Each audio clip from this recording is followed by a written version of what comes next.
lovely to see you. It has And been a you, Andrew. while. Yeah, it's been a while. Yeah. You always have sort of veered towards those darkish characters. Well, yeah, this one isn't so darkish as he's like a sort of he's like a Henry Higgins with a machete.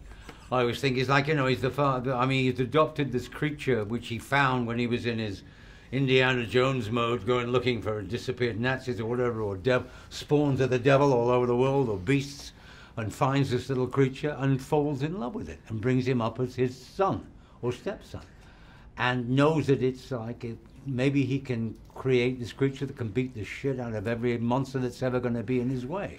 I mean, the whole concept is a graphic novel, and that's what they veered towards in this Hellboy. They wanted to make it over the top slightly, I think. They wanted to make it in your face a little more. They wanted to keep the comedy a bit at the right times. I don't think it's too crowded. Some of these they try so hard to be cool and comic. You know, I don't think sometimes you got to pick your moments.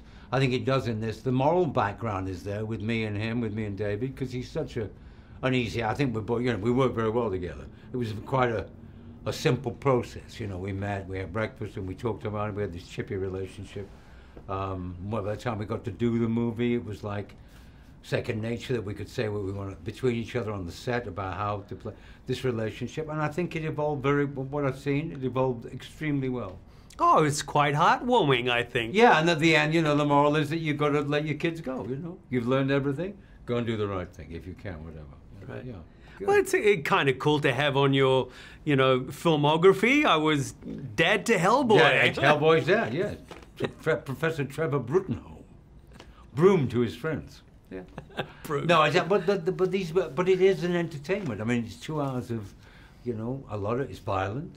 It's quite funny. It's quite, you know, they've always got that moral thing they like to talk about because that gives it. But people go to it because of it's an entertainment for 2 hours, and I think they'll enjoy their popcorn. They'll enjoy it on the IMAX.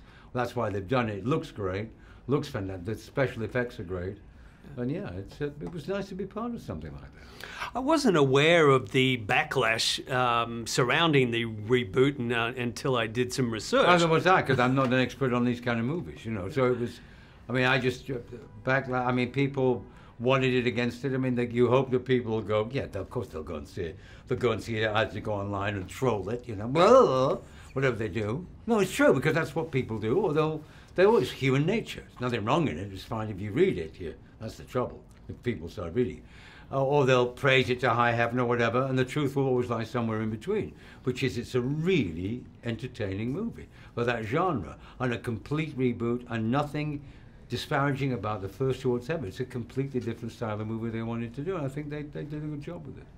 Was there the sense that you needed to distinguish yourselves? Oh yeah, we were in these studios in Sofia, Bulgaria, the old communist studios, which are like huge. They're like, oh great, they're fantastic old studios.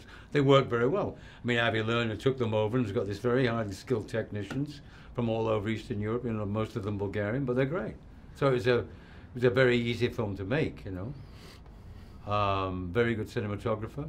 Italian, who I'd worked with years ago when he was a Steadicam operator. He was great. And I think the movie worked really well, yeah.